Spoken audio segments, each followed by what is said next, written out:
Yeah, yeah. Okay. Man, thank goodness.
Oh shit, no sound. That sucks. Welcome to the Hex Late Show. It's 43 OG here. I apologize for that. So we've got another week of Hex content for you. I've got the guys out the back. We're going to get started on the craziness that's been going on. Hey. What's going on, guys? Hey, Bluey. Dexter, Hey, Bluey, hey. Engine. Hi, guys. Good morning. How are we all? Very good. Very, very good. I'm going to kick off straight away with the crazy, like, BitBoy, like, about to have a fucking stroke on stream. No shit. No shit. Did you see it? Yeah. Dude was his head was going to pop. That was awesome. Dude, I loved it. I thought it was great. You know what I was thinking? You know how, like, he's been going to, like, hitting the gym and, like, doing lots of weights? Do you reckon, like, maybe he's like on some testosterone? Like, you reckon he's on the roids? No, dude, because he was like, you know, he was like really upset, very upset. I am science. Yeah. I only ever get that upset when my kids drop like a cornflake on the ground. Mate, my theory is actually that he was going for trying to express how, like, trying to go for a genuineness level, like that it means so much to him that it's actually making him act like, oh, I'm so angry because this is so important to me. Like, you know what I mean? Like, how dare you guys question? I am crypto, like, you know, that kind of thing. All right. Hey, you probably went a little bit too far with that, but yeah, let's play it. Let's play the clip. But before we do, I just want to massive shout out to people in the chat. What's going on, guys? What is going on? Love you all. Who we got here? Let's have a look. Let me go back. Okay. We've got Crypto Claz. We've got T-Bird. We've got Jerry. We've got Hex Rockstar. We've got the Mango Junkie. We've got Dawsy78. We've got Dejan Hexicant.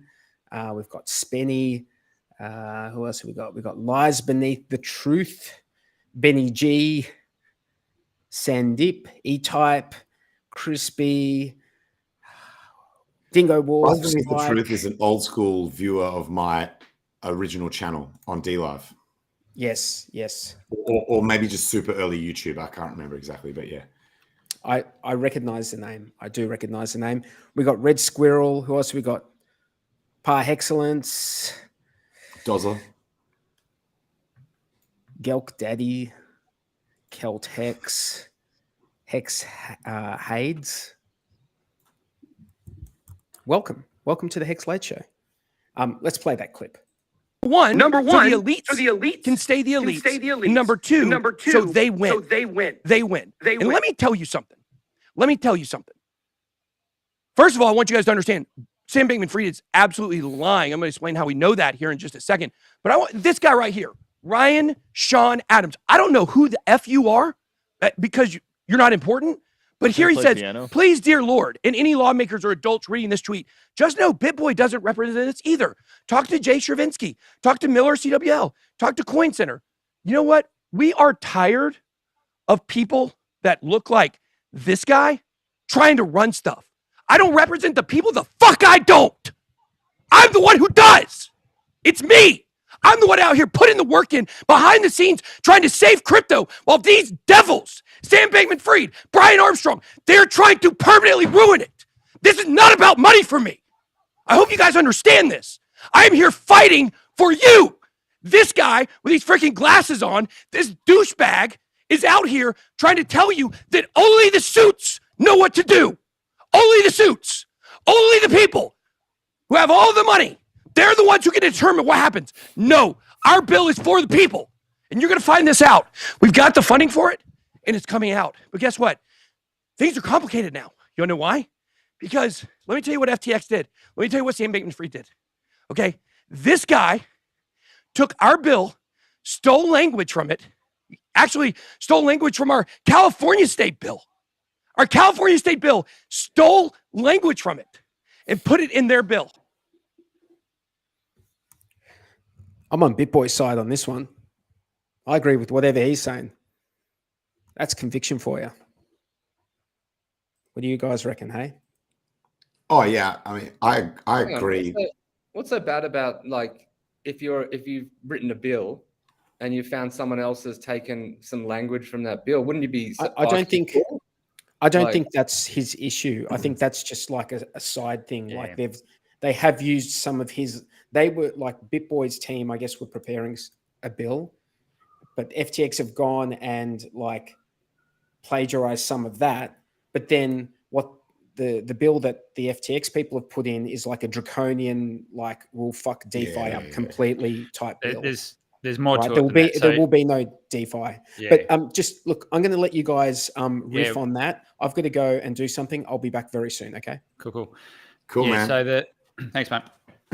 So I think what had happened is behind the scenes, BitBoy and his crew had actually reached out to Sam, and they were speaking to Sam's legal team or whoever deals with that sort of legislative type stuff in his team, and BitBoy was under the impression that they were going to work together on something and present it, and Sam's team just went radio silence, not contacting him. And then they actually used the guts of his bill to draft their own and put it in without BitBoy and those guys being aware of it. So they basically went around their back and watered down all the things they'd put in there and submitted it themselves. And he got wind of that, and that's why he's jumping up and down now, is because he thought they were potentially working on this together and going in as an industry and representing together, and feels like he got shafted, which, to be honest, probably did. They Zuckerberged his ass. They certainly did, yeah. I just found it funny. Like I'm with Day 43 that I agree in terms of his overall comment, right, about people doing this stuff where they're bending over for the government rather than sticking true to the ethics and principles of crypto that we're all here for. Yeah. But I just find it funny that he's like, this guy with his fucking glasses, like as if someone that wears glasses like that somehow makes his point stronger. Look at this guy wearing glasses. Look at the way this guy looks, like as if that's anything to do with this. I'm sick of people that look like this. I think he genuinely, like, you could almost see him sort of trembling, like he was fired up. I think. Yeah. All the adrenaline was pumping at that point, and I think his brain disconnected from his mouth for a little bit. Do we know a specific point that he was like? What was it about the bill that he disliked so much?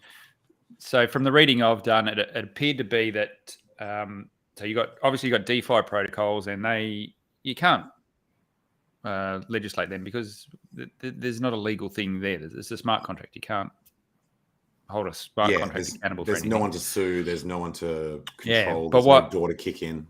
Yeah, but what Sam was trying to get put in place was some sort of state level bit license type thing, so that if you operated a front end, you would have to get a license. You'd have to you'd have to be compliant, or there was some specific term they used, and it was like that's going to be like hundreds of thousands of dollars to get the right compliance. So it's going to just kill innovation. Sometimes not even possible.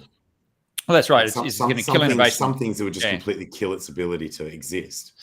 So someone like Alex or the Maxi guys, Dipcatcher, like they wouldn't be able to spin this stuff up. Yeah, they'd have to have a license. Uniswap front end, or to do anything, just to run their own smart contracts because they've got to fire up a front end. So it's worth going after it because it's the only people that can compete when you do that are people that are well funded. So it's back at VCs and FTX and Alameda or whatever they're bloody called, all of their group. So I reckon you can see why he's fired up, and I'm behind him. I was straight away sending him a message saying, "Man, however we can help, let us know."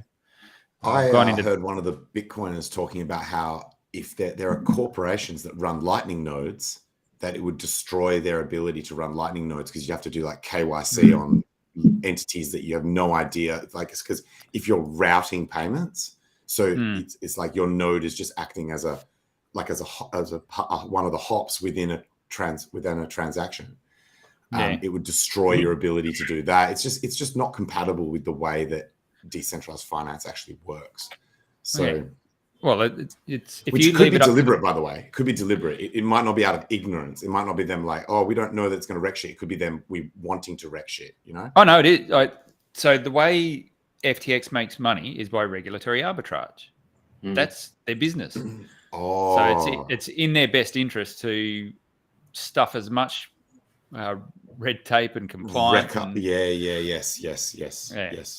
Wreck the ability for DeFi to compete because there's certain things they wouldn't be able to actually compete against. Yeah. So just wreck them. They call it a moat or a walled garden or whatever they call it. I think it's a moat. Yeah, so just build it up so that no one else, basically, you price out your competition.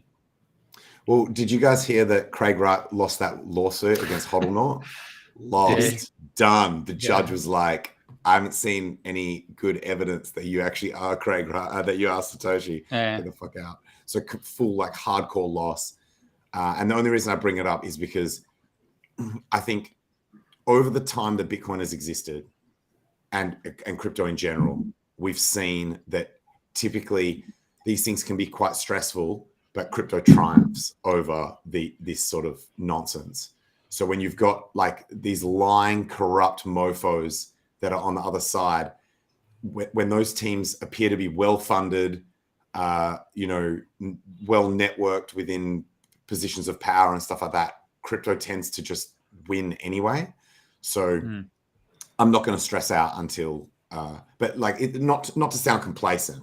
Like obviously we have to do what we can to fight against it, but I'm not going to stress myself out over it. Oh no, it's not. Yeah, don't get me wrong. It's not worth stressing about, but it's the way. Because someone else said that in a tweet. They said, "Oh, they can't regulate DeFi. Why are you getting so worried about it?" And it's not about regulating DeFi. It's about just slowly inching their way in from the choke points that they can control, and gradually keep pushing in further and further and further. And if you don't put a stop to that now and nip that in the bud, you'll absolutely they'll take as much as they can, and before you know it, you'll be off the back foot. This is only the US anyway, so it doesn't mean that's it. It's really Americans. I mean, it's the whole world, but like people are just going to like spin up this stuff and go around whatever licenses they put. I mean, whatever they can make up any laws they want. It's the technology doesn't give a shit. Yeah, so the US is definitely in the business of keeping the US dollar the reserve currency. So that's why they're coming out swinging so hard on all of this stuff, because it has the ability to impact that balance. So for those guys, they're going to push really hard, but that doesn't mean the rest of the world will fall in line. So Yeah, interesting times all around at the moment with everything that's going on. So maybe we're in a bit of a tipping point or a big shift that we're watching going on where we're all a part of it, and it's hard to see where it's all going because you're in the midst of it all. But that's the thing. Like you can't see these people stopping. They're going to keep pushing. No. They're going to keep pushing, and they're going to keep pushing. And it's like, so getting angry about the new ideas that they come with to push back is kind of like it's superfluous, you know? Yeah. As long what I hope though is, and that's why I wanted to get behind BitBoy's cause, is if we don't organise ourselves in some way, shape, or form and push back, yeah, you'll lose the ability sooner or later. So I think now's definitely the fight you stage. So it's time to stand up and make our cause known as well, and let them know that we're around. We're not going anywhere. One more bull run, and this space is going to be so well funded. It's not funny. So it gets harder and harder each cycle for them to do that because we can compete on a financial level. Yeah, that's a good point. Can't get the toothpaste back in the tube. That's the one. Unfortunately, I actually never predicted that, because I agree with you. I was like, it gets to a point where it's too late to stop crypto, right? I never thought that we would have those attacks from within, though, that someone, so like people don't like Binance, but at least CZ never took like a regulatory attack against crypto. Yep. He always had a fuck you attitude towards, when they came under regulatory attack themselves, they incorporated in Malta or whatever. Yep. So they've always had they started Binance Smart Chain to try and do something that was like, what is it called? DeFi theater. Like, so look, we've got a smart chain as well, even though it's owned by us, it's like less able to be regulated because it is seen as a smart contract chain rather than a exchange. Whereas Sam, the fucking little prick, decided to go down the path of trying to dog us all. So it's confirmed, hey? It's confirmed. All those rumors that were on Twitter about him trying to dog the boys. Well, that was direct from, that was a BitBoy's thread that I was reading, and so that's as close to the sources I think you can get. So he already has billions of dollars. He doesn't need to dog everyone. He already is a billionaire. He could have just like... But it doesn't... It's not about money at that point, though, is it? It's about clout. It's about clout and influence. And whether he in his mind thinks he's doing the right thing, he's just trying to not shape something possible. Not possible. But I'm not exposed. But if you've been that exposed to crypto, like you run one of the most well-known, most popular exchanges, you will have heard the mission statement of crypto. You can't possibly deny it once you have. You can't be like, no. No, I totally agree. Yeah. This would be better if always, it's like all... Yeah, but his pedigree is, I believe it was his father. He was either deeply entrenched, it was either politics or banking or something. So he comes from that traditional background. So he's taken it from very much from a TradFi perspective as opposed to a cyberpunk sort of. Yeah, I mean, he was the largest donator to the Democrat Party before the election.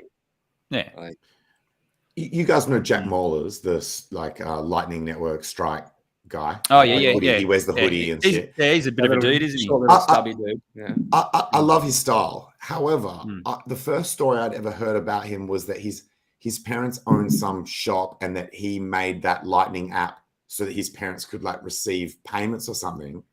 But then like in a later interview, I think he said his like dad and his uncle were like the owners of a fucking like the Mercantile Exchange or like some kind of I think I've old school stock exchange or something. And I'm like, which is it? But and then I was worried that, from this point of view, it's like, I like his style, but can I trust someone who's got like the heritage of being like massive in banking finance? But he definitely talks the talk, like as in and his approach with what he's doing seems to be like finding that balance where you keep you keep the crypto aspect of everything, but you're just making it so that it plays with so that it plugs into legacy without actually dogging the boys. Yeah. So but interesting times ahead. That's for sure. Speaking of exchange founders, I would say someone who's the exact opposite of Sam is Jesse Powell, who there's videos of him. Is that the Kraken dude? Or? That was Kraken's. Up until very recently was the Kraken CEO, and there's a video of him when he's on the news, and they're like, "You've been asked to block all the accounts of Russian citizens," and he's like, "I'm not doing it." That's like for some people, that's the way they feed their fucking family. Go get fucked. He's like, I'm not. He's like, this is such an extreme response. It should be reserved for only, the most extreme of situations. I'm not stopping people's ability to pay their bills, feed their kids and shit just because someone says like, hey, just cut off every Russian account. He's like, get fucked. And there's other videos of him just being like 100% true to like the ethics of our space. So he really impressed. Did he resign or was that forced? I'm not sure. He's on the board. He just stepped down from being the CEO, I think, but he's on the board. So he just took it back. Yeah, but is that not what happened to Saylor as well? Like do they get resigned on? Yeah, maybe. I don't know. And it's just all the Saylor thing was definitely FUD. He's got controlling share. No one could have forced him. There was all that FUD going around saying that they got upset that he bought Bitcoin and they're like, punishing him by demoting him and stuff. It's like he couldn't have been removed from that position without his own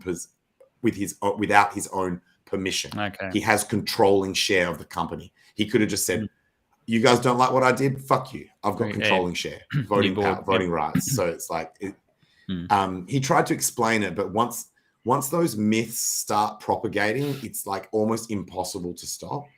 Once a narrative gets drawn, the one that annoys me the most is Richard's waiting to time the market to launch PulseChain. That still haunts me, man. There are still people out there that think that shit is true. Yep. I just recently, I think it was, the chick with the crown. She's quite well known in the HEX space. Nerd Girl thinks he's trying to time the market. We had an exchange on Twitter where she's like, well, look at the HEX launch. That launched in the bear, and I'm like, that doesn't prove shit. Like that. So even if that was the bottom, that doesn't mean that he was timing it then, and it certainly doesn't mean he's trying to time it now. Like it doesn't prove shit. Yeah. So it's frustrating to me that I don't want to rant about it again, but he said he's not doing it multiple times. He gave reasons as to why it would be stupid to do it. And so these people that still think he's trying to time the market are saying, A, he's lying to us, and B, I don't believe this logical argument, which has perfect logical flow as to why he's not timing the market. So it's like when someone states something multiple times and gives you the logical breakdown of why, to be out there saying that the opposite, it doesn't like what is going on?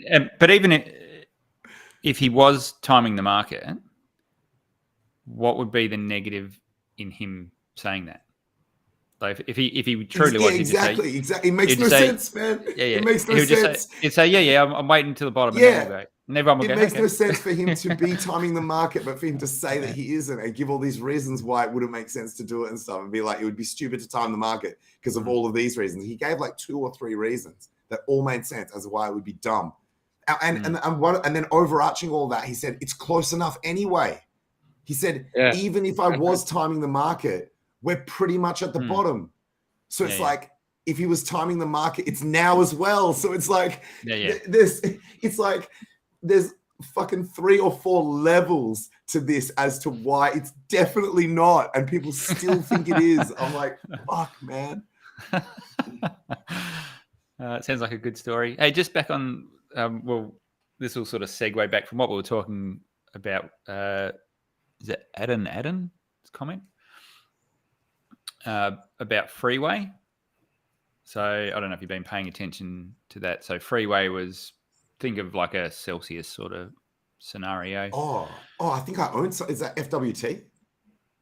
Yeah, I think that could be right. I owned some of that at some point. Freeway token. Yeah. What happened? Yeah. Basically rugged. Rugged. Fuck. Yeah. So this was the one that Coach K dude. He's been out just absolutely hammering Richard about everything, calling him a scammer, his worst prick in the world. Everyone follows me, lead him to the Golden City. And he says that, Coach K? Yeah. Bro, I bought Mint on his recommendation, and that went to fucking zero. Yeah, I think someone did let him know that. But anyway, so he's been saying, this is legit. They're not going to do anything wrong. And you look at what Freeway was and the yields they were promising.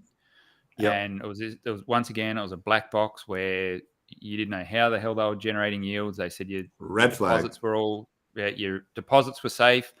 I think they even said we don't trade with your funds. Mm-hmm. Right? So you guys have got something that generates 43%, and you're letting people deposit their funds with no risk, and you're just going to give them yield. So it was a little bit odd. Everyone was saying it seemed sketchy, and they paused deposits the other day, and consequently token just or bro. I just checked my portfolio, and that shit is gone. So I obviously sold it. Fuck yes. Their website seemed actually pretty legit at the time. No, man, it seemed like USI Tech from the fucking moment you went there. Maybe we're talking about two different projects. Mine was some kind of like Freeway FI or something. It was like, I remember on the homepage it had like pictures of like fucking roads with cars and trains. It was meant to be some kind of like fucking connectivity thing. Unless they've pivoted, because this website's not the one that I remember. Yeah. Or earn up to 43% annual rewards. I mean, look, that doesn't sound that high. HEX is 38 or whatever. So this is only like 5% more, right? Yeah, but we can show where it comes from. Yeah, we can. And it's not guaranteed in dollar value. And it's not guaranteed. It's Yeah. So that's the red flag. Whenever you've got guaranteed returns, red flag. If they don't, if it's black box, and they don't explain how they make the yield, red flag. Yep. So it was all sorts of wrong. And look, hey, this may come out the other side and be okay once they unlock their withdrawals and everything. But it's very much Celsius-esque is the way I'll put it. So I think there might be a little bit of humble pie that old Coach K needs to eat. What does the K stand for? I think there's a lot of humble pie that needs to be not sure in the crypto community. A lot of humble pie getting eaten. Hey guys, thanks for holding court. For everyone who's watching, if you want to follow Bluebum on Twitter, his handle is @BluebumIsTheMan. If you want to follow Jexa on Twitter, his Twitter handle is @J_Jexa. And if you want to follow Tangent, his handle is @HEX_Tangent. Thanks, man. If you want to follow me, that's a cool little addition. Yeah, man. Might as well. 43 OG. Yeah. I still call you Day 43, don't I? Yeah, so do I. So does everyone.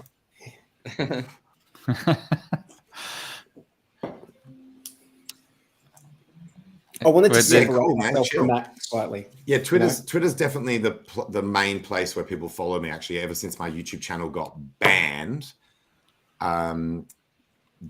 Twitter's my main socials. Dude, they just couldn't handle your. Did I tell you why you were banned? Speaking too much truth to power, man. No, they never said. They never too said. Much truth. I mean, some of the shit that I said was pretty out there, man. Like some of my jokes were really extreme, really extreme. Absolutely. When I told some of my friends, I was like, "Yeah, my channel got banned. It could have been this. It could have been this. It could have been this." They were like, "Wait, what? You joked about?" I'm not going to say what it is. And I was like, "Yeah." And they were like, "Oh, dude, you should have been immediately banned for that." Like they're like, I'm shocked that your channel even like how did you joke about that? I remember there were a jokes few streams. Extreme, like real extreme shit. There were a few streams where I think even you, but even you at the end of the stream are like, I'm not sure if that passes a sniff test, and you just like turn off, like you just put it as a private video. Like so many vids just disappeared off YouTube, and only those in the know who knew to go to D Live and like watched, like there was 3 days worth of watching old tangent videos on D Live could you watch the replays. Otherwise, they were just gone. Oh yeah, true. So guys, did you sort out the whole BitBoy like? Oh, we talked enough about that. Yeah. I think we were the general. I think we're all in. I think we're all in agreement that we're all sort of on his side and backing him for what he was trying to do. Is mine. Here's something we haven't talked about. I'm interested to know Bluey's opinion. Mr. Jack Levin has said that he's out. He's finally out. That's actually there's my a few favorite people comment that have pulled the pin today. Hey, my favorite comment was from RG3, who's like directly under that. He's just like, and don't let the door. No, what did he say? Don't let the door hit. Exactly. Don't let the door hit your ass on the way out. Yes. Yeah, I mean, absolutely. Like, it just showed his colors as an imposter, as if he didn't know that that's how Richard Hart was, as if he didn't know that shit. Like that particular tweet from Richard triggered a lot of people. Yeah. So it was controversial. I didn't get it. Can someone explain it to me? Freedom of speech, baby. Yeah, can someone explain to me what was so like amazingly offensive about that? Oh no, I'm not saying it wasn't crude and vulgar. I think it was probably taken out of context where people seen that interaction. I mean, well, why is he just hammering this chick? And everyone went into white knight mode and defending her. Simps, man. Where she'd already been slinging shit. Now he obviously went hard with a bit of shock and awe. Got the response he was after. What did you say? It was like a barroom comment. It was a barroom comment. You know, that's the extent of it. But what she said was actually seemed quite like rude and mean. It's like a rude and mean thing to say to someone. Is it defamation if it's true though? No, it's not. If it's true. I'm just joking around. Yeah. Yeah, that really I agree with Dawsey78. A lot of sandy vaginas going around today. Yeah, I mean, Richard's playing the heel. It's like classic, WWF, UFC. He's playing the heel. He wants attention, and he's getting it, and it's working. He posted how much engagement he got off that tweet. It was off the tap.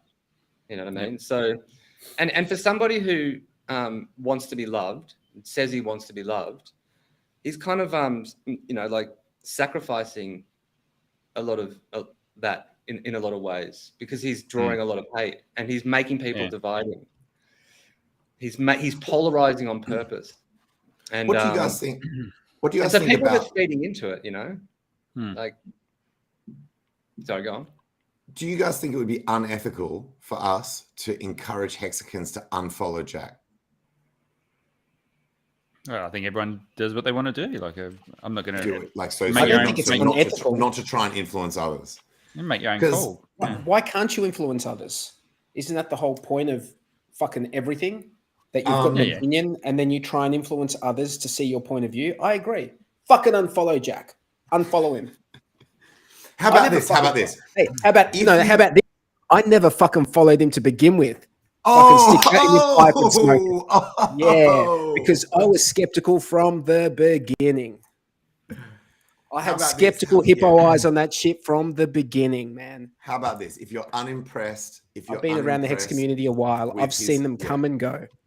If you perceive that he was only coming here for engagement, because Hex obviously has the best engagement, then you should probably unfollow him, because effectively taking away the thing that he was coming to take, like, or coming to try and gain. So you're taking away the incentive, and that actually shows others, it like disincentivizes others in the future from coming to try and get engagement from our community, because they'll see, all right, it's going to be a temporary thing, because once they work out I'm a snake. I'm not saying he is, by the way.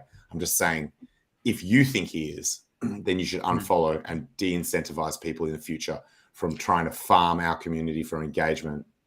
And then once they've got what they want, fucking doing the old, oh, I didn't know Bitcoin uses electricity, I'm going to have to test the liquidity. Like, it's, yeah. It's, you can look at it two ways though, mate. Like, yeah, he's coming to the community and leached users, but on the converse, we can do exactly the same and reach out to in that community. So in when you're interacting on tweets and things like that, it's a chance for you to reach his audience. So I will admit, he's also feeding into this WW narrative though as well. It's like you have good guys and you have bad guys. Richard's playing the heel. Jack's playing the good guy.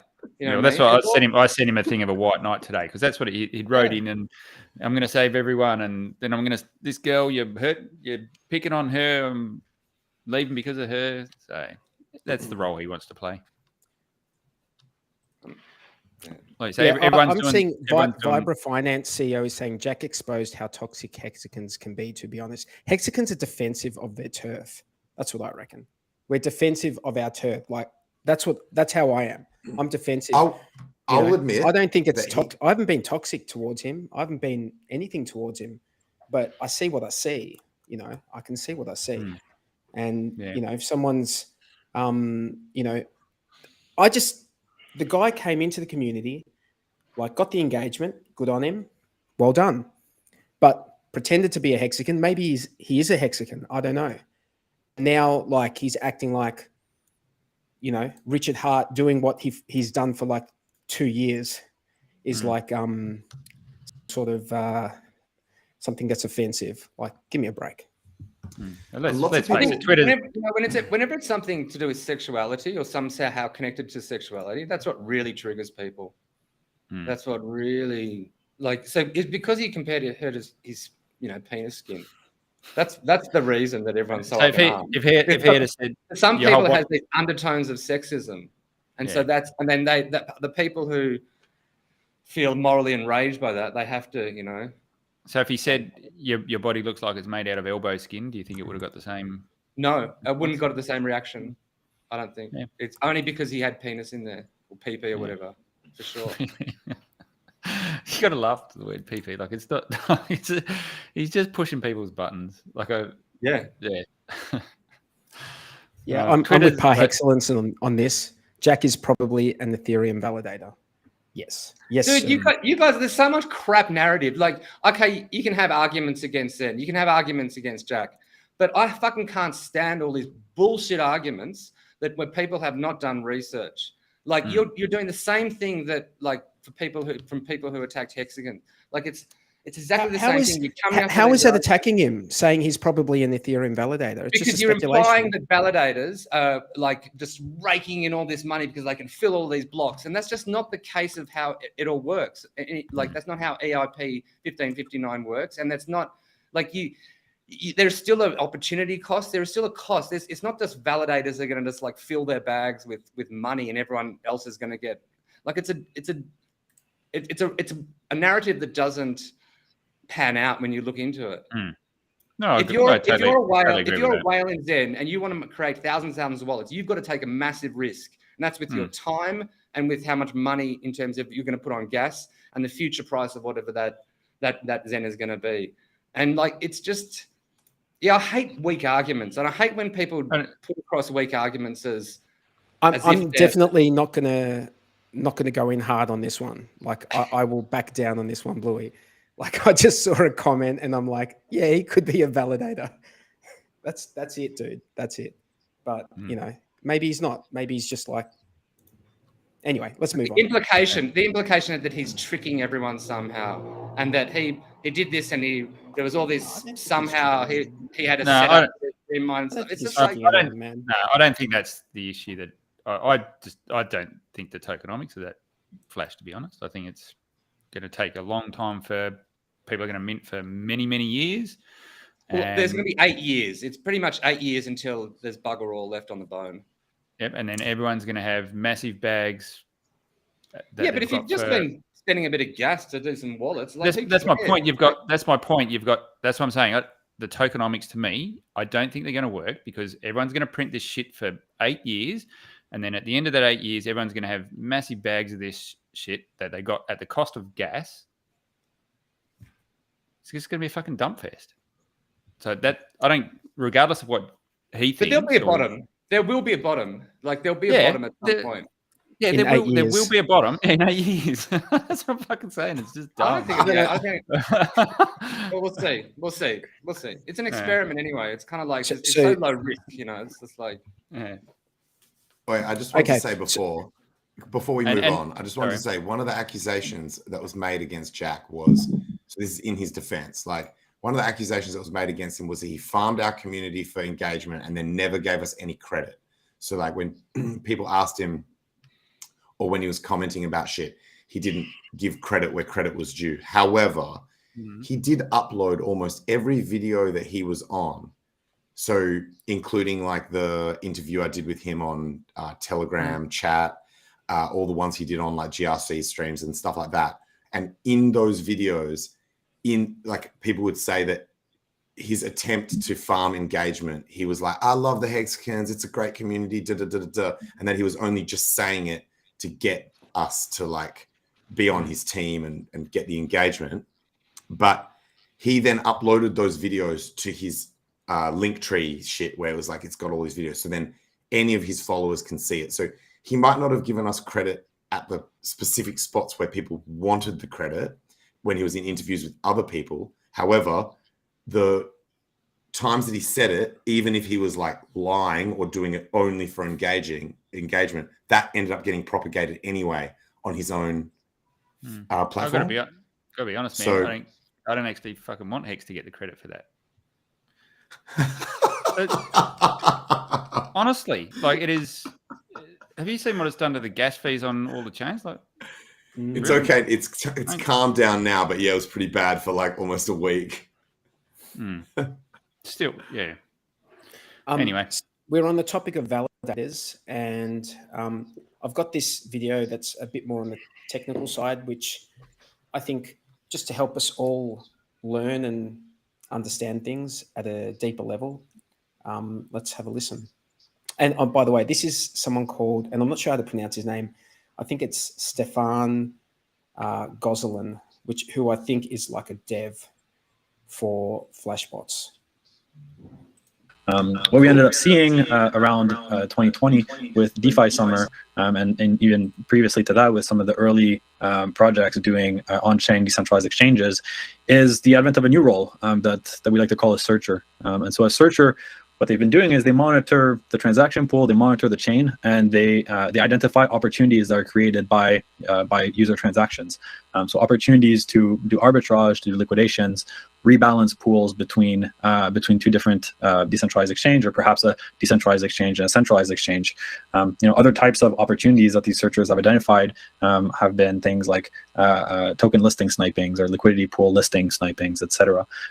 So all of this type of economic activity we like to describe as MEV because it's value that ultimately the miners are the best position to accumulate, but they're not necessarily specialized enough to be able to capture that value. And so there's this new role of searchers that sort of emerged over the course of the last 2 years that could capture those opportunities. What Flashbots did is it created sort of an efficient system for these searchers to be able to express their preferences. And we introduced this concept of a transaction bundle, so an array of transactions that allow for expressing some more granular intents on how these transactions are to be included on chain. And for the better part of the last 2 years, these bundles were communicated to miners and included on chain. Now, the big change with the merge is the introduction of yet another role in the supply chain, which is the role of the block builder. So this really is the separation of a role that the miners have had put together in the past. On Ethereum, builders and validators together we're sort of playing the role of the miner, of aggregating the transactions, aggregating the bundles, producing a block, and then proposing it to the network. Now with proof of stake, what we have is a new system called proposer-builder separation. So again, validator being the proposer, builder being the builder. The builder is a specialized entity that's taking these transactions, taking these bundles, producing a block, and then is able to propose these blocks to the wide range of validators that are in the network. The reason why this is important is to be able to maintain validator decentralization. So as we know, Ethereum has 430,000 individual validators. Some of these are large node operators, some of these are solo stakers at home. But regardless, not all of them have the infrastructure, the capabilities, the machines to be able to do the high level of specialized work that's required to construct a block. And so to avoid an advantage to those who do, what we sort of have done is insert this the separation between the two that allows for any validator to connect to even the best block builders.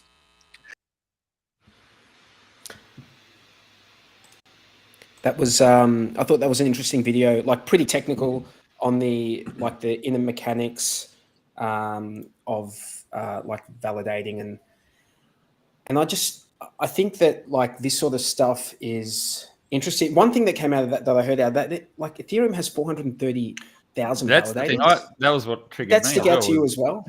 Yeah, they're not bots. There's no bots in that. Hey, that's all real people. 430,000. That's so does that mean that's how many people have staked? Is that just a node that looks at it, or is that an actual validator? Yeah, I don't know. I thought that was a validator.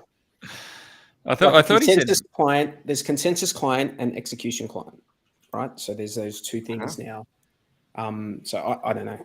I don't know enough about it. But the Ethereum Foundation YouTube, like if you guys want to like just go listen to a whole lot of stuff that you're probably not going to understand, like me. Go to the Ethereum Foundation and start listening to some of these devs talk about this stuff. It's but that's how you start learning. You've got to like there's going to be stuff that gets through the net like the first few times you listen to it, and as you like learn, you'll start hanging on to more of it, understanding a bit on a deeper level. So that was.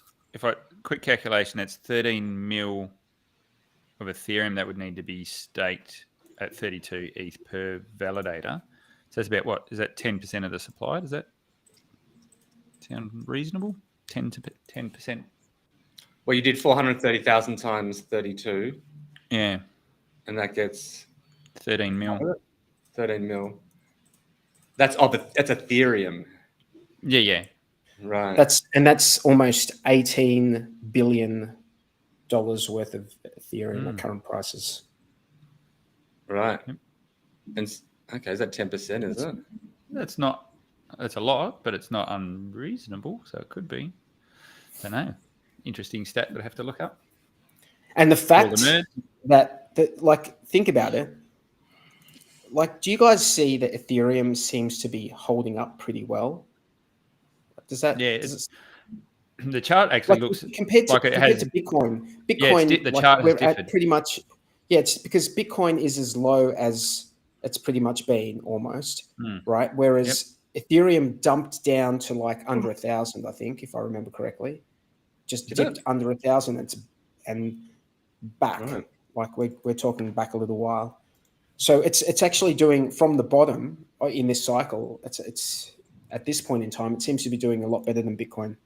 And I wonder whether some of that has to do with the fact that all these people in the ecosystem had to lock up 32 ETH. Yeah. So they're not dumping, you know what I mean? Like they're not dumping any of that ETH. They did that ages ago though, didn't they? That was like quite a while ago. Yeah, it was like a year or two ago. And then when does it all come out, or when do they start being able to pull it out? I think it's how long's I don't think there's a fixed date. I don't think they've got a specific date yet. Someone was theorizing that they don't want it to have a date, like as in they don't want people to be able to pull their ETH out. I don't know that that's the issue. I think they've got to go to the next stage before you can actually do it. I don't know if there's a technical reason behind it, but yeah, I think they've got to come out with the next phase before you can. And it took them a long while to come out with this phase. So this is a good point. They're like Bitcoin and Ethereum are both down roughly 72%. However, Ethereum has been down like a fair bit more. It's been down a fair bit more, but it's come back up and it's maintaining. Well, ETH had something fundamental going on. So at the midst of all the bear market, everything heading down, they'd done their merge. So there was a bit of a sell the news thing. Buy the rumor, sell the news. What is it? Buy the rumor. That's the one, isn't it? Buy the rumor, sell the news. Yeah. So there was a bit of that going on as well, which probably made their chart look a little bit different.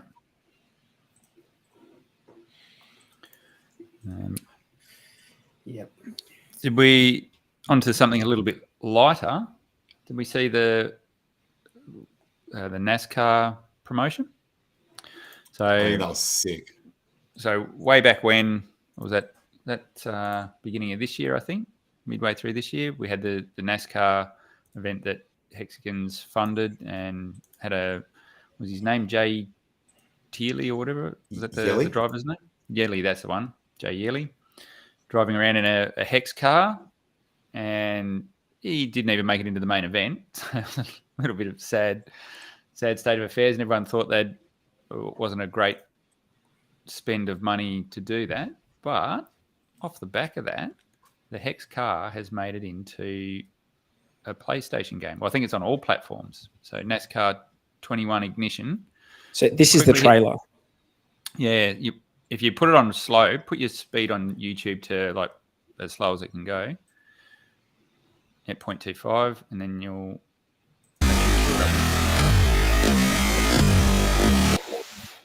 Dude, that was quick even on slow. Yeah. They were ripping around there. So what you can see there is the HEX car. Yep. So that's made it into the actual game. So you can actually configure that car and play with that car during gameplay. So that is pretty cool. That's going to be on a lot of platforms, and that is advertising dollars that'll always be on there. Like, it's not run an ad once on TV and it's gone. So did some Hexicans pay to have that in there? Did they? I honestly don't know who's responsible, how it got in there. It was probably a part of the. It's probably a part of the package deal. Yeah, I was going to say it'd be auto. Once you have, it's like when you play NBA, like you play an NBA game. It's got all the teams in it, so it's like they're just mirroring the shit, the real life reality. Yeah. Right. Yep.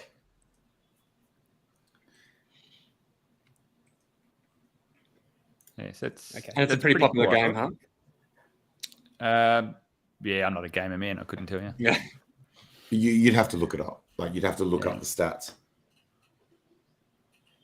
But racing games are usually pretty popular. Really? God, that was one of the first games I got bored of as a kid.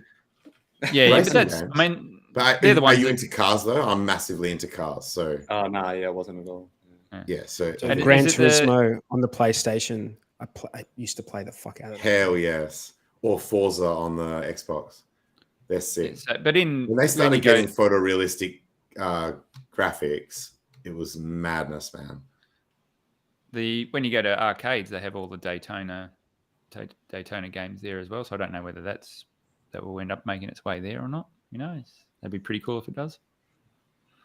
But yeah, that's so getting a little bit more bang for the buck. Where was it slow motion? See what it is. Yeah. So yeah, I think that was in the end that turned out to be not a bad little advertising event. Thank you very much for the super chat. We appreciate it. Excuse me. Alan gives us a super chat nearly every week. Yeah, he does. Good fella. Rather than put it into Hex, he gives us a super chat. So and YouTube. Definitely appreciate that. Us and YouTube. Not even us. Just on super chats, I don't know if anyone's seen the little graphic that went around Twitter the other day. I think Hodl Dog pushed it around. Yes. Yeah. So if you go and visit someone $100 for an hour. Yeah, if you go and visit someone's live stream, like a Mitch, what's his name? Mitch TA or whatever his name is, someone like that, and you're trying to get a bit of bang for your buck and get a message up on screen about HEX. A lot of people have been chucking $500 at it, which is great. That gets a bit of attention, but that stays up for 5 hours. Yeah. The stream doesn't usually run for 5 hours, so there's no need to go chucking that amount of money at it. You can chuck $100 at it and you'll get the same. I would suggest that that's probably not the best, most efficient way to use advertising dollars if you did want to advertise HEX anyway. Like maybe here and there it can work. But like you're giving a third of that to YouTube, first of all. And then, it has worked though. Like that, I know. Sometimes, in the right place at the right time, it can work. Yeah. But if you're on a big stream, if it's on a big stream, then if you drop a few dollars on it, you'll get and that maybe that's. But you know what? When we're in enemy territory, spend money we don't actually care what the split is on who gets the money because it's enemy territory. You're just trying to bomb their stream with like. Yeah, I think we don't give a shit that the money doesn't go to the person because we don't care about them anyway. We're just trying to bomb their users. You know what I mean? So and that's kind of people as well. I'm just saying. So really, all you care about is like dollars spent for exposure. You don't care about the split. Well, Benny G says I first found out about HEX from a Mitch Ray TA stream. So Mitch Ray, that's boom. Mitch Ray. Yeah. We actually don't have any data on this, Bluey. We don't know, but I think. I would imagine that I've always heard that direct marketing is the like giving for HEX postcards, like getting them those direct mail outs and stuff like that is probably a much more effective way. Well, but what about demographic, right? People watching a crypto stream are like when you mail to someone's house, there might not be anyone in that house that even knows what crypto is. So they look at the postcard and they're like, "What the fuck is this?" Whereas, I would argue that this is direct. That's a better person to go. Yeah, this is direct. Yeah, this is definitely targeted. Fuck yeah. Okay. Well, try everything. I'm not gonna. I don't know. I can't say either way. But I would have thought. I mean, I've never liked the super chats because YouTube gets so much of it. Yeah. Hey man, we obviously don't know what does and doesn't work because clearly calling a lady's arm like looking like creepy skin works. Yeah. So what the fuck do we know, man? What did he get? 38. Did he get 38K? He got 38K profile visits from that. I think it was profile from visits. A tweet. 38,000 profile visits just from insulting some chick on Twitter. Can we please look at some HEX TA, please? Are we able to do any HEX TA? Because we've had a little bit of we hit the 4 cents. We hadn't seen 4 cents in a little while. We went over, we went over 4 cents. I wouldn't mind looking at a chart and had a little just visit explain to me what happened. Yeah, I think we had a little visit from the God Whale, didn't we? Oh, the God Whale. Oh, the God Whale gets men and women's panties moist everywhere in the HEX community.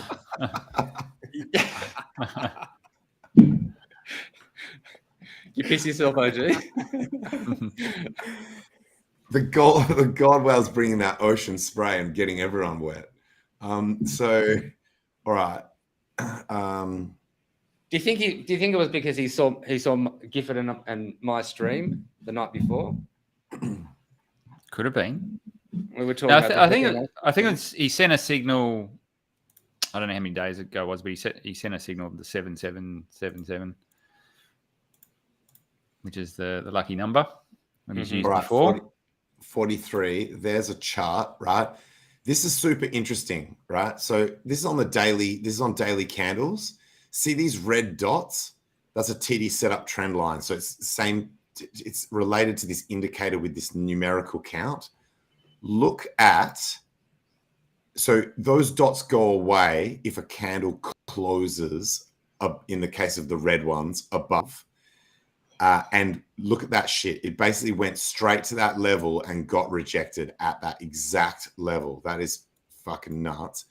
But you can see this TD count is still like, it looks like, this could just be a retracement, just like a small correction on to continue the count. But as I drop down to these lower time frames, check this shit out. On the 4 hour, the TD count, the 9 called the top, and on the 1 hour, the 9 called the motherfucking top. So TD indicator for the fucking win would have got you. Oh, and look at all these like combo and sequential and aggressive 13s all through here, indicating that, you know, it was getting overextended in terms of like running out of momentum. So, but yeah, like 43 said, if we go to like, say on this hour chart, this was like 4.1 cents. So we went all the way up to 4.1% before coming back. Which and was I was like actually hoping a 20% pump in like a couple of days or something, 25% bump or something like that. Yeah, no, it did like I think it did like 30%. Oh, really? I was actually hoping that this was going to be so like, look, I'll just show, like here, this was kind of like a bit of a flag, and then it went up, made another flag, went up, and I was hoping that this was going to be another flag and that we were going to go up, but obviously it broke down. But yeah, dude, tell us more about the titty indicator.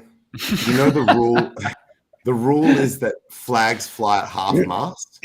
So like this flag here, and this was correct, that it went up, the move went up almost the same amount as that move. And then off this flag here, it went up basically a similar move. So I was hoping it was just going to keep doing that shit. But look, even with this correction, we're still massively higher than we were down here. This move. So the full move, if we say from an average of about this price up here, it went up like almost 30%, but now it's like 18%, 20%. That's still really good. Like, look, over what period of time is that? Legacy bros would cream their pants for fucking 20% in a year, let alone 20% in 2 days. And you know, Johnny Chaos correctly pointed out that if you've got 1 million hex, every cent is 10 grand USD. So going from 3.3 to 4.3 or whatever, you know, from low 3s to low 4s or whatever, for every mil hex, it's a 10G gain. Hey, what do you think of this super chat from T-Bird Tangent?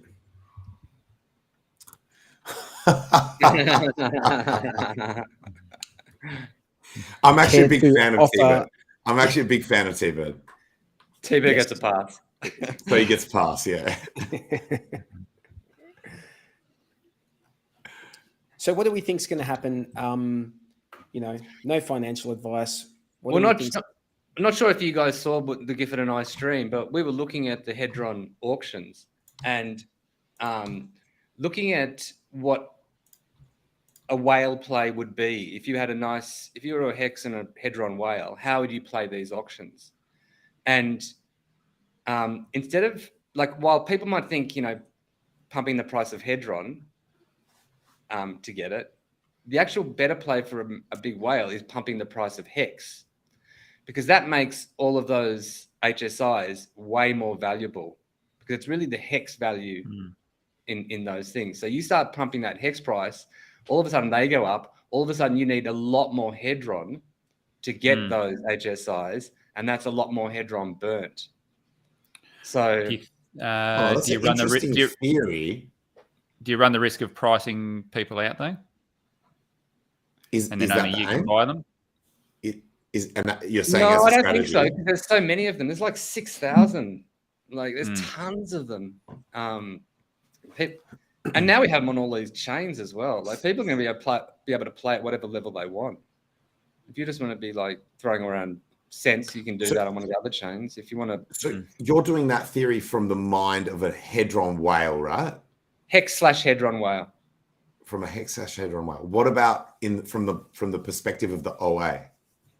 Would you want the hex price to be high or low? Yeah, the OA always wants oxygen. The OA always wants a high hex price.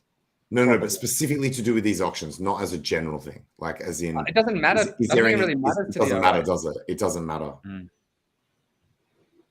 I've got a theory that you guys might like. I just came up with this either yesterday or today. You know how we've seen in the past that the OA does last minute moves to take dominance in ownership of certain things, right? Like saw it, PulseX SAC, those sorts of things, like last minute come in, just big payday again. Yes, yeah, excellent. That's another example. Yeah, those three, and possibly others as examples where it's like, adoption amplifier. Maybe if some people theorize on that shit, but anyway, I think those three examples are big enough. If Pulse was close to releasing, do you think it's possible that the OA would go, I'm going to buy up a whole shit ton of HEX so that when the mirroring occurs, that a dominant amount of the supply is under the control of the OA? It's already got it. It's already got a massive dominant. Even more though, even more. You saw what happened with the Pulse. Why would you want it? It doesn't. I don't think it makes sense. It's already done that. Yeah, that's the whole point of the. I don't. You've got this idea. Why not go even harder? You got this idea in the head. Why not go even harder? You just want them to buy the next price up to completely pump the price. You've got this like little fantasy. No, so Tangent can sell it down. Benefit. Hang on. Let's be clear. Tangent, you want the OA or whoever to buy up the price so you can fucking sell it, right? I'm not gonna fucking dump on you guys. I'm not gonna fucking dump on everyone. Sign an affidavit, I believe you. Wait. You know what? I would dox myself to Richard Hart. As long as he promised, I would trust him to not go on and dox me publicly. But I would dox myself to Richard Hart to prove how little HEX I have sold and that I've never fucking dumped and fucked the price and that sort of shit. To him, I would be happy to do it, but I'm not doing it publicly. I'm not doxing myself to fucking randoms and shit. But what about me? Dox yourself to me, bro. I'll be cool. I would do it to Richard. I would dox myself to Richard Hart and show him my addresses. If I ever, you're not going to dox yourself to me. You're going to dox yourself to all these hours we've spoken on live stream, and you're going to dox yourself to Richard Hart before you dox yourself to me, bro. And I don't think it's like a knife in my heart, bro. It's like the only time, guys. It's not a morally bad thing. It's not a morally bad thing to sell. Like if you need money, you got to sell your HEX. You know what I mean? Like it's not a bad. 43. I'll tell you why. I wouldn't. I'm joking, dude. I'm totally joking. If you wanted to dox yourself to me, I would say I'm. It's a fair question. It's a fair question.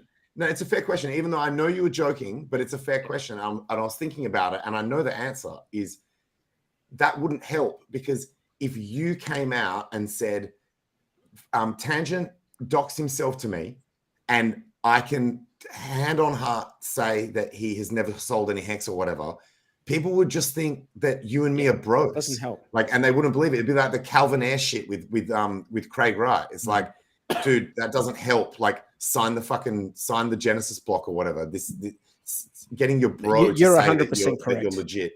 So you're 100% correct. But Richard Hart would have no reason to lie on my behalf, because the only time that he and I have ever interacted was in an adversarial debate, or like somewhat of an adversarial debate. So and also because it's his project, right? Like yeah. So yeah. I think we can take you on your word, Tangent. You don't have to dox everything. Cool. Yeah, we believe you. I believe you, bro. Thanks. All right, guys. We're going to ask that question after next bull market. Yeah, I've got to jump off for now, but I'll yeah. Cool. All right, good to see you, Jexa. Next week. Yeah. Thanks, Jexa. Take it easy, mate. Bye-bye. Hey, I've got something to show if you're interested. I'm not sure if you saw that I put in the chat something on Etherscan that's come up. So if you look at this little property section, that's never been there before. This is an HSI stake. This is just one that I grabbed. I went to the Alcosa contract and just grabbed a random. So it's not mine or anyone's that we know probably. But yeah, it's got all these like properties in now. And so I think someone in the background is doing subgraph work. And that is actually coming up on Etherscan. And what does that mean? Can you just explain what that means? Because I understand the concept of an NFT HSI, like a tokenized HSI, and I understand this is on. Is this on Hex Market or on? No, this is Etherscan. This is on the Etherscan. Okay. This is on Etherscan. If anyone goes to Etherscan and you view NFT for your HSI, you'll see this, and there's this little properties box, and now we have these new stats starting to appear. I can't, yeah, and so just wanted to point that out, that we're getting a few more, like it's probably Alex who's built some sort of subgraph thing, and it's showing now the properties of HSIs. And so it's probably a hint towards what's coming. But I can't confirm that. This is just all people sort of seeing stuff on Etherscan and noticing. That's very interesting. Very interesting. So, what else? What else has been going on? Have we talked about, like, while I was gone, did you guys chat about what we can do? What can we actually do? Because we're on the side of DeFi, right? We don't want shit to get locked down. Yep. So, like, have we had a discussion about what is it that we can do? Jexa said he reached out to, like, message BitBoy and said, let us know if there's anything we can do to, you know, help fight. Right. That's awesome. You know what? There is something that lots of Americans can do that they don't even realize. All of those new laws that Sam Bankman-Fried and these new bills and blah, blah, blah, blah, it's all federal jurisdiction. And there is a way for Americans to step outside of federal jurisdiction. So the solutions to all of this are all out there. And it's just a matter of education and awareness and then acting on that. So long term, I'm not worried at all. I think once people get desperate enough, they'll find solutions. And sometimes people need to be kicked in the balls before they find a solution. Yeah, some of the Bitcoiners do say that when they try to attempt to, you know, regulate and shut down crypto, it actually just pushes things further down. Like, it pushes crypto to become more private, more resilient. So regulators have to be careful. I believe this. Because if they go too hard, then it actually will become harder for them to regulate it. You're right. So we have, you know how we have to sort they don't have that awareness. They also have to strike a balance. They don't have that awareness. Politicians are starting to wake up to that shit. No, they don't have that awareness. No, some politicians are starting to wake up to that shit. There are politicians in the States now that actually have a reasonable understanding of crypto. Crap. No, they're all. There are. Cynthia Lomnus is one of them. There's others, man. There are. Then look, not every politician is retarded. Like that. If pretty much. I can say that with confidence. Pretty much every single politician. Most of them are self-interested. Most of them are self-interested and selfish. But some of them are intelligent enough that when someone explains to them, what evidence have you got for that? No. But if someone explains to them carefully, like, hey, look, this is what you can and can't do. This is where it's not possible to regulate Bitcoin because of this, and this reason. Unless they're retarded, they can, and saying basically this is where you can use Bitcoin to benefit your political career, and here's where it could be death to your political career. They're going to listen to that shit. So it's not quite as simple as them just like going and doing dumb shit. Like so there are game theoretical elements here. There are, man. There totally are. We've already seen some of them play out. There are game theoretical elements that help to protect Bitcoin and other cryptocurrencies under regulatory threat vectors. Of course. Yeah, but that's got nothing to do with the politicians making like smart decisions or even being conscious of the fucking decisions they're making. No, it doesn't necessarily be a smart decision. It can just be a selfish decision. Say it again? It doesn't necessarily have to be a smart decision. It can just be a selfish decision. So what you're saying, Tangent, is that if it can be framed to the politician that the decision they're making is actually in their own interests, as well as then that's maybe the path that we need to try and forge. Yes. Is that right? Yeah. Yeah. If it is explained to them that they politics actually do not have the ability to regulate it with the stroke of a pen, and assuming they trust their technical advisors, there's no point them doing, like, they'll find out the hard way if they try and create a law that can't be enforced. So there is an awareness in American politics that there are aspects of crypto that cannot be stopped. There is an unstoppable element. They've been warned completely with that. I don't think there's they've any been awareness warned that they will look stupid, and they've seen it happen in other countries, man. They've seen it happen in China. They've seen it happen in Russia. They've seen those governments attempt to ban shit and then just not be able to because crypto.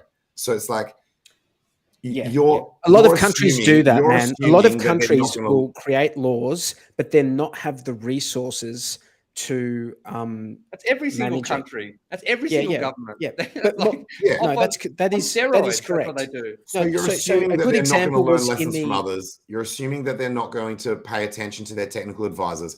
You're assuming that they're going to ignore things that are explained to them. You're assuming they're not going to do any research.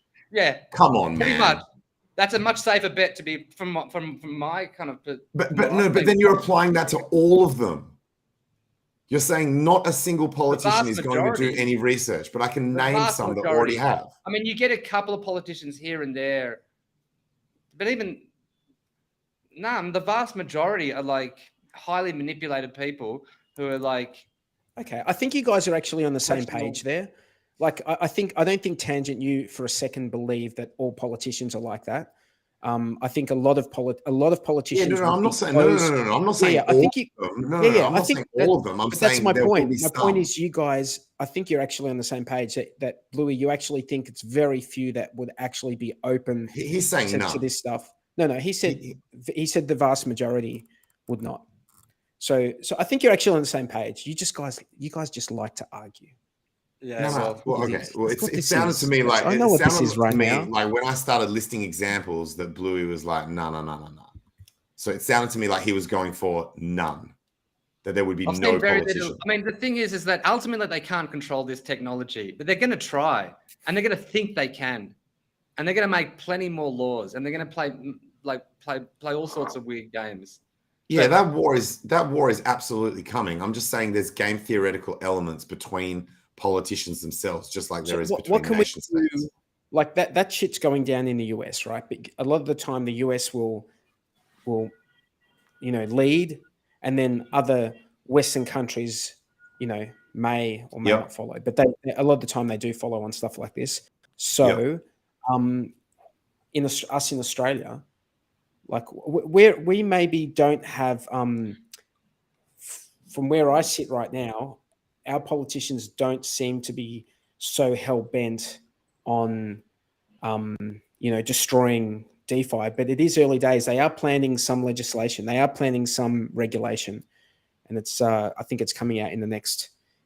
They're just working through it right now. They're trying to work out what's okay. They're getting committees together. They're getting committees together to write papers and to talk about shit. That's all they're doing, and they're going to take tons and tons of time to do it. Yeah. Yeah, I think Australia is a better place to be at the moment. And then they're just going to do whatever they think at the time is the best anyway. They're not going to listen to central banks tell them to do. Whatever what is it, OFAC or whatever that regulatory body is that seems to be putting out the regulations for everybody. It would probably be the International Monetary Fund or something like that is wanting to have a big say in what's going on. Yeah, the IMF probably wants to have a big say. It's called OFAC or something. OFAC is the office for that's a US thing. OFAC is a US. Yeah. Well, there's one it's a US thing looking outward into the world, but it's US based. So the jurisdiction is US, but it's them like regulating shit to do with outside of the US as well. So financial transactions. Yeah, the one I'm thinking about, I can't remember the title of it, but it's like the central banks have formed some sort of committee to make up all of that kind of stuff. The Bank of International Settlements, and they basically like tell all the other central banks what to do, and they pretty much follow. So, okay. So, how about this, right? So, what we've been taught, by our mentor, right? When I say mentor, I'm talking about Richard Hart. He's sort of our crypto mentor. Would you agree? I agree. I don't. So, Thought no, he's not your crypto mentor. Thought leader. I don't. No, I mean, I don't like that. I've probably learned. I mean, I've learned a ton about crypto from Richard, no doubt. Yeah, I don't think I've learned more about crypto from other people. Like mentor is a very big word. I don't know. I've learned tons from you. Or do you think mentor is like more personal? Like okay, maybe the word doesn't sit well with you, Bluey. Semantics, okay, like different word, like source of knowledge. Someone we greatly respect. You're saying. What about thought leader? No, not even respect. It's just like knowledge. Just talking about like fact, data. Yeah. And damn it, I lost my point. Giver of lessons. Sorry. Guide. Crypto guide. Damn these tangents. I'll see if it comes back to me. Yeah, it'll come back. But let's move on. But you're basically saying he's been a great source of, look, I find myself quoting him all the time when I'm talking to no coiner friends of mine who ask me shit about crypto. And I always give credit. I never pretend like it's my original thought. I always, if I'm saying, and it's same with anything I talk about in any field, if I remember where I heard it or where I read it, I always give credit to the original source. And I find myself quoting Richard Hart a lot to things to do with, what was a recent one? I used to love those streams, hey, when we used to like really learn stuff, hey? Like, I think I was just explaining. Okay, I remember what I was going to say, so I'm going to jump in before I lose it again. Yeah, do it, man, do it. Fucking brain like a sieve, motherfucker, I am. Go. So, one of the things that we like that he said is that like cryptos ultimately, it's like about social consensus, right? Ultimately, it's about social consensus. So you can have like good tech behind it, but the people decide where they go. So imagine that this shit gets out of hand and the censorship becomes, gets to a point where some of us just can't bear to even play in those playgrounds anymore. If like PulseChain, is it possible that PulseChain could be an answer to that? And I'm not like trying to like string together some sort of bullshit narrative here. I'm like serious. Could it be that, forking the Ethereum network and having, the Richard Hart version of it, could that be an answer to some of this shit? Like, could that I think so. help solve the problem? Because someone actually asked in a chat group that I run on Telegram saying, hey, if you're so concerned about this censorship that's happening on Ethereum, what makes you think it's not just going to happen on PulseChain since it's the same consensus algorithm? And I said, the difference is that the majority of people in PulseChain have the correct ethics. So effectively exactly what you're saying, that if everyone that's running validators and the majority of the community that's on that particular project has the ethics of freedom and human rights and financial privacy, etc., it is much more likely to be resilient to that shit. So it's not necessarily the tech. I have very specific thoughts on this. I think when PulseChain launches, our number one job is to get as many people as possible who are able to be validators. I think like if you're a hexicant or a pulsicant, you should try and run a validator. It's good. It's a good thing. Particularly if you're in a country that has got good laws, like privacy laws and shit, and is not associated with the United States. So, but hang on, we still don't know. I mean, he said he's going to fork Ethereum 2.0, but we still don't know if it's going to be delegated proof of stake or if he's going to go. We don't know completely over to that Ethereum model. We don't know, but someone I think based off his most recent stream, it sounded like Depos was binned.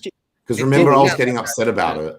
Yeah. Like as in I was getting not upset, but I was like Devo about the. I can't imagine most it people think being. it's gone. I can't imagine like that seems like a pretty major change to like ETH 2.0 to go to delegated proof. That seems like a pretty massive code change. And what I got out of that Ivan on Tech interview was that they're going to want to do as minimal changes as possible. Like, maybe, all up 20% increase the throughput, like really just limited because, and what he said, what I recall him saying was that the blocks will not be full anyway. There's going to be a lot less activity on PulseChain in the beginning, at least. So it's not going to be an issue, and gas prices are going to be very low in comparison anyway. So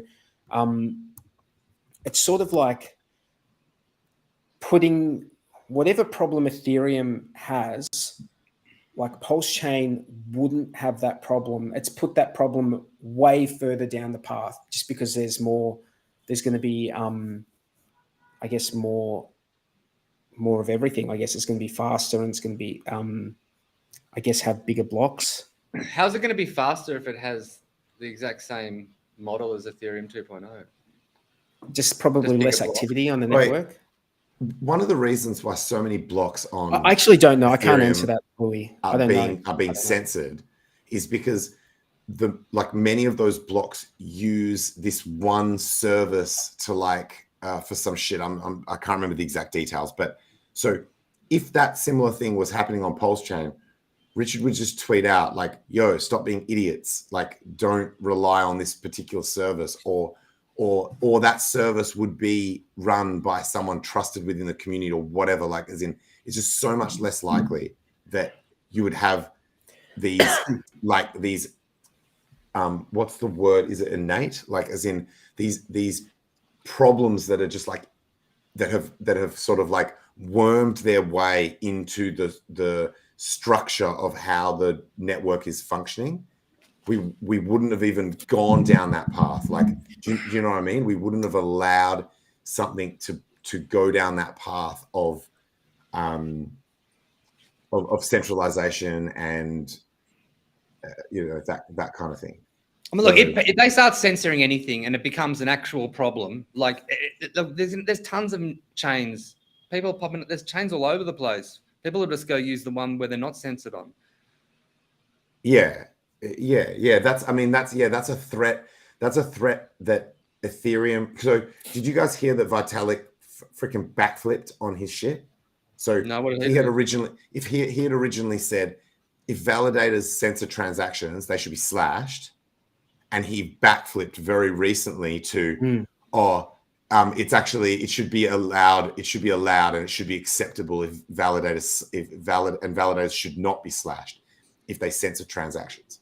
Now, his reasoning was it was a bit deeper than just like blanket. So his reasoning was, say you've got an example like Coinbase, where many individual users have got their Ethereum there, and they run a validator. If you slash Coinbase's validator, you're slashing users who would be like pissed off that they're getting slashed when it's not. And I say fuck them. Yeah, I say fuck them. Like, as in, that would. If I was him, I'd be like, that's great. That would incentivize people to get their shit off exchange. Yeah. So, also, there can be no reason. Like, there is no reason that is good enough to allow censorship. It is the entire point we are in crypto is censorship resistance. It is literally the main point of crypto. So to be like, oh well, maybe at all levels, but wrong. Hang on, wrong. at all levels. I think at the protocol level, yes, I agree with you 100%. But at the DApp level, that's up to the DApp, right? DApp can do whatever it wants. That's a free market. Oh, yeah. But then is that DApp really crypto then? Well, I mean, you choose to use it or not. You choose to use it or not. Yeah, and if they start at the protocol level, that wouldn't be real crypto to me. I'd be like, that's not real crypto. So Tangent wouldn't use it, right? So I wouldn't use that DApp. Yeah, you wouldn't use that DApp. Yeah, and that's your choice. But at the protocol level, you would be free to then go redeploy a dApp that doesn't have that censorship. Like you yourself would be able to go do that. So I think ultimately that's the goal. Whether or not Ethereum is going to achieve that, we don't know. I have a feeling that if Ethereum is not able to achieve that, PulseChain is going to achieve that. I think that I don't think we're going to see that sort of stuff on Ethereum on PulseChain. That's just my sixth sense on that. I don't know for sure. We're going to find out. I agree with you. I mean, just from everything I've heard, like everything I've heard Richard talk about for the last 3-4 years, right? Yeah. The founders ethics. So we've got Vitalik over here doing more backflips than a fucking circus acrobat. 1 minute saying censorship bad, then saying censorship good.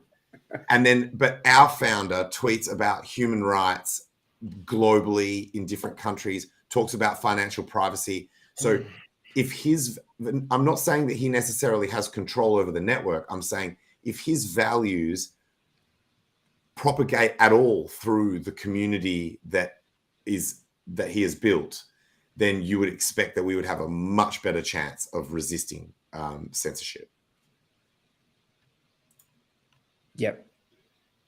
I think it's pretty simple. If people are censored somewhere, other things will pop up where they're not censored. Well, we haven't seen Tornado Cash come back. We haven't seen that. So I agree with Bluey though.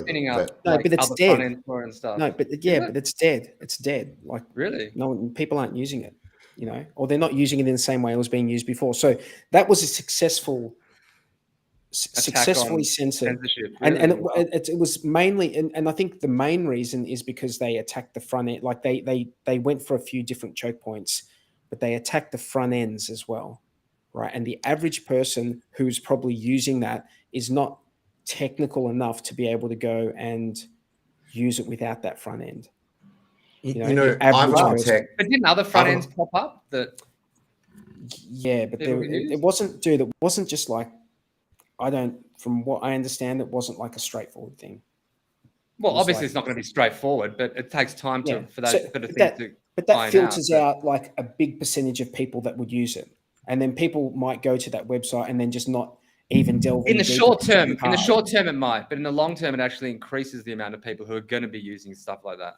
Or it could just kill that project completely, which I think that's what it's done. I think it's been killed.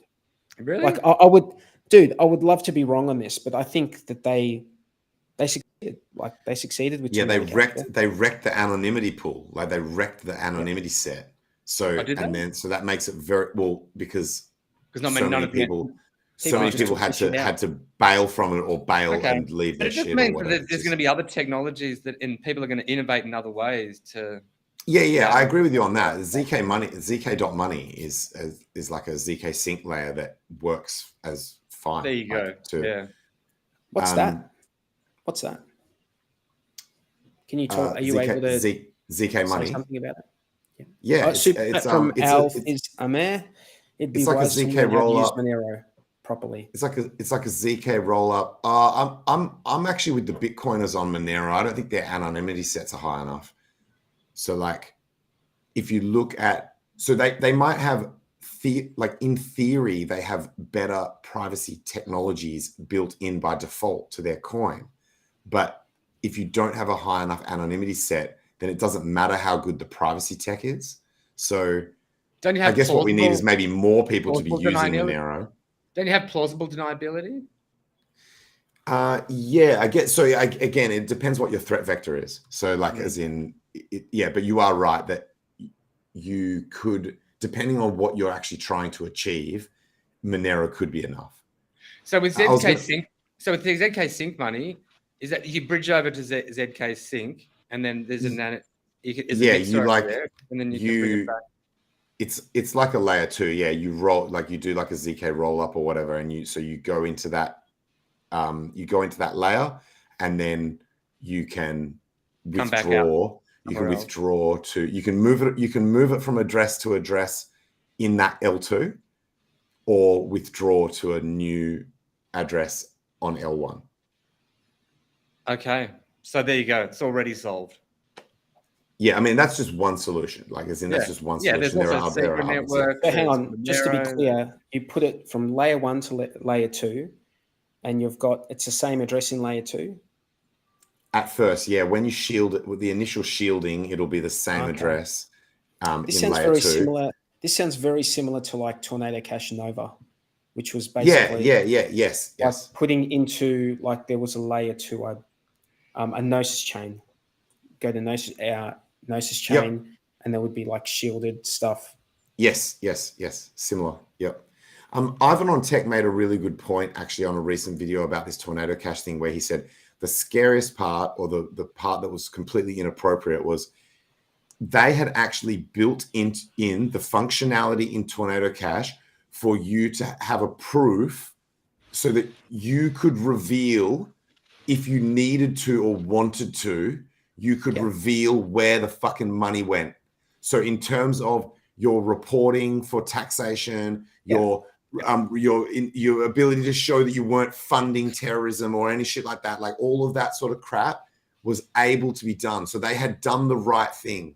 They had created a way that you have privacy when you want it or need it from the people you want privacy from, but you can disclose the information. So that's how society should work. You have financial privacy until you want to disclose or legally need to disclose that. And they still went after it and still fucked up and still jailed the dev. That's crazy. If it hadn't had that feature where it was just like, it's all private, and as soon as you use it, it's just like boom, like fucking done, game over. You can't prove shit. It's like black box. Then yeah, sure. Like, it still wouldn't be okay for them to do what they did, but it would be a little bit more justified, where they're like, this whole thing is just like this absolute mess of secret transactions that is unable, like you as a user can't even prove that you weren't doing criminal shit. But this had that. This had the ability to prove that you're not doing illegal. Do we know what happened? Can you just tell me what was the name of the privacy layer 2 that you were talking about a second ago? Just then, zk.money. Okay. Do we know what happened to that developer in the Netherlands that they arrested and didn't actually charge him with anything, but they had him under custody? Last I heard, he was just still being held, but that's going back a couple of weeks. That may have changed. Yeah, that's the last I heard as well. That's crazy, though. Hey? You'd think they'd at least have to charge him with something, and then we'd actually know how they were going on. By the way, the cool thing about ZK Money is that shit is sending a message. Okay, they're sending very, very clearly sending a message to developers around the world. Don't fuck with this, zero knowledge shit too much, or start working madly on it and innovate around all of us, but do it anonymously. No, I'm just telling you what the message they're trying to send. Yeah, right. But that's what I'm saying. Their message, they might think their message. This is why politicians are idiots and dumb cunts. They might think that that's their message, but the message that people like those developers are going to hear is stay under the radar and start working on the tech to make this possible, to get around these people. Yeah, and next time, don't bother including the shit in there that tries to make it so that it can be used legally, because you're going to get your ass jailed anyway. So just go hard. Go hard, move to a country that doesn't have extradition, and then go hard and make it even more private with less tools for doing the right thing. That's what we talked about before, that sometimes, that they might not realize the path that they are setting in motion when they do ridiculous shit, unreasonable shit to people. Yeah, the more they push, the more we'll innovate. Give humanity a challenge, and they're going to innovate. I remember. This was a Richard Hart stream a while back, and he said, you know how sometimes you'll listen to a stream and there'll be that little tidbit that it's just like a throwaway line that he'll say, and it will be like, there's something in that. I don't know what it is yet, but there's something in that. And he said once, there was some shit that like he had in relation to developing like PulseChain. Like there was some sort of trick that, but he's waiting for them to. Do you remember, Bluey? Do you know what I'm talking about? There was something he was waiting for, like the authorities to make that fucking move, or once they make that move, and then I don't know if it was about authorities. I do but remember him saying that. I think it's more about competition with other chains and what their people are planning. I think it was to do with like the powers that be. I think it was to do with he was waiting for from memory. I agree with you. As in, I remember it was something to do with like regulatory threats, where he was saying once they lock themselves in by like making the laws, then there's shit that we like. So he's like, I'm not going to say what it is because obviously. Well, that's always the case though. That's what everyone wants regulatory, like sort of like people want to know what the bloody rules are. But the people who are making the rules, they don't want to tell you what the rules are, because as soon as they tell you exactly what the rules are, then you can loophole the shit out of it. Yeah. Do whatever they want. So what they want is not people to know the rules. Look at the SEC. It's like they just go, who are they going after? They just go after whoever they. Kim Kardashian. Why? Like the only reason they go after Kim Kardashian, right? The only reason is to make a big, like the most people will hear about the news. Yeah. Like it's not about punishing her. I'm sure there's a million people out there who have done worse shit than her. Yeah. Wait, you guys hear about someone's trying to sue Richard? Oh, that was so frivolous. Yeah. For $1,800. In America, you can sue anyone for anything. So they got some sort of legal firm, chucked up a ridiculous. So someone bought the top, and they're going to sue him because their investment isn't up. And it was only $1,800. So can we're going to work out how much HEX that is if you bought the top at $1,800, right? 40. What is it? Let's say they got it at 40 cents. If you assume 50 cents, then you're just timesing the number. I'm just going to go 45 cents. I think it was so we're talking about like 4,000 HEX, man. 4,000 HEX. I mean, honestly, like for just them to buy more now. Just buy it. Just buy it. And to file that whatever it's called, like. They've lost out back already. There's nothing wrong. Hang on. Let me just say something. There is absolutely, there's nothing wrong, guys. Come on. There's absolutely nothing wrong with 4,000 HEX. If that's your bag, good on you. No. Yeah, I'm not laughing at the dude. It's a good start. No. It's a good start.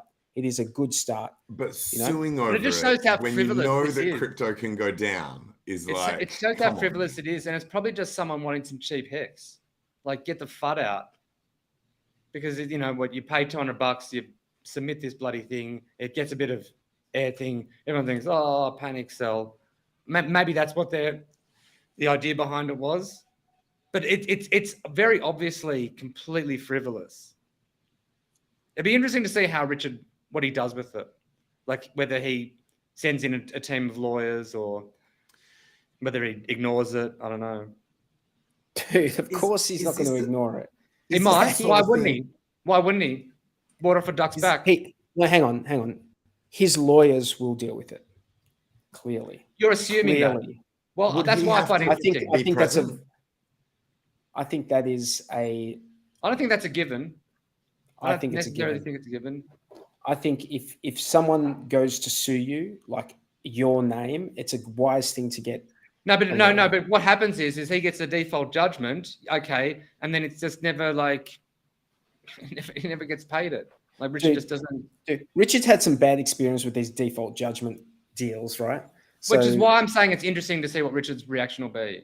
Like, yeah, I mean, I'm not saying he's just going to ignore it, like, but it'd be interesting. Like, does he see a big team of 10 lawyers in there and just like slam that down? It probably doesn't need 10 lawyers. It probably just needs one good lawyer. Yeah, probably. So is that what he does? Nip it in the bud. That's it. Like it probably just needs one. Like why would you pay people like lawyers the retainer if you're never going to use them? Like that's why you pay lawyers a retainer. Assuming, yeah. I'm going to assume. I'm going to make that assumption, dude. I'm gonna make that assumption because when you roll like Richard Hart, I'm going to make the assumption that people who are in actionable positions are going to like be risk averse, and one really good way of being risk averse is to always be ready. Yeah, lawyer up and always be ready. I don't know, man. As soon as you start playing with lawyers, though, you're kind of playing in this other game. Yeah. Maybe he will. Yeah, let's see what happens. He probably will. We'll see. Yeah, it's a crock of shit for sure, T-Bird. Yeah, so we've been going for an hour and 45 minutes. Is there anything else you guys want to cover? I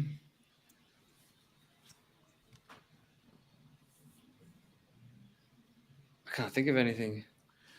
Like the important ones for me was the NASCAR, the recent controversy, the HEX. We haven't really stated how. I actually know we did about how crazy the HEX price went over the last like 2 days. That was nuts. Other than that, I need to do a thank you stream. I'm still planning to do it. I haven't had time to do it for some of the stuff that people have sent me as gifts, and so I'm going to be doing that. But I want to make sure that I don't miss anyone. So that's coming, my very next stream, and that has been my intention for like the last like 2 fucking weeks. I'm like, the next time I stream, I'm doing a thank you stream, and I literally have not streamed other than being on other people's streams, you know. So that's coming. And yeah, you should stream on the Hex Late Show channel, dude. LFG, let's fucking go. Like I think it's our time. Oh yeah, I'm happy to do it on that channel. Yeah. I could definitely. Yeah. Let's get that on band as well. No. As in, for a stream like that, there's no chance of getting it banned. Can I tell you something that was it was funny for me yesterday when I saw like Hex have like that pump. Like I had in my mind, I just had green dildos have entered the building. I just had that, like your voice saying that, because that was like that was some funny shit, man. Like a year ago when there was just green dildos left, right, and center. Yeah. That chart over the last few days definitely fits that description, man. Yeah. Do you guys think we're going to see another big drop, or do you think that's it? We've seen the bottom, and now it's just slow. Like, bro, if the God Whale has actually been buying, I didn't actually go and check, but I read on Twitter that the God Whale was buying up the shit, and staking Quattro Cinco as well. Oh, really? Holy shit! Oh yeah. That's enough for me. That's enough for me. Like, I'm not going to make the call that the bottom is definitely in, but I'm saying it's more likely that it is than not, if that's the case, that the God Whale's buying up. Because, so let me clarify. God Whale was bought in the past and the prices continue to be crushed down, but it was like in a strong downtrend where it was like an attempt, or I don't know whether it was God Whale, but some kind of whale attempted to kind of like buy in, and then the downtrend continued. But this time we've been flat and sideways for what I believe to be enough time that any whale coming in and starting to shift the momentum to the upside should hopefully be enough to end this hex bear. So yeah, I think that's good. What do you reckon, Bluey? I mean, because I've come from this Hedron perspective, I think that it makes sense that whales will be pumping the hex price for these Hedron auctions. Makes sense on a couple of levels. So, yeah, I think it could be in. I think that's probably it. You know, outside of some major macro event, which just sends everyone into a panic. By complete coincidence, I just saw a tweet from Freddie Quotes saying we went from 3 to 7 cents a few months ago. Everyone thought it was over. God Whale was buying, turned out to be a fake out, back down to 3 cents.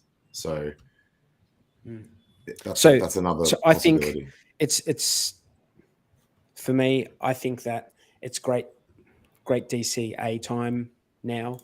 We could, it's very possible if the wider market has some sort of major dip, if Bitcoin goes down, the 14s, the 15s, the 14s, the 13s, wherever, if it goes down like significantly, I don't think that HEX will be able to withstand that. I think it would dip as well. However, I think that dip, if it does happen, I think it's going to be very, very quick. And I don't think it's getting down to 1 cent. I really don't think. I mean, I don't know, but I don't think so. I think if you were able to catch HEX in the 2 cent range, very, very briefly, whenever it was, a month or two ago, you should be very, very happy with yourself.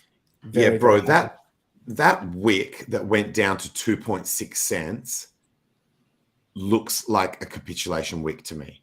It's it was like cascade waterfall bowling ball out the window level chart, and then at the very bottom of that run, let's just measure the percentage on that. At the bottom of that run, a mad wick. So cascade waterfall. Can you bring it up? Can we actually look at that on screen? Yeah, this chart's a bit messy, but I'll bring it up anyway.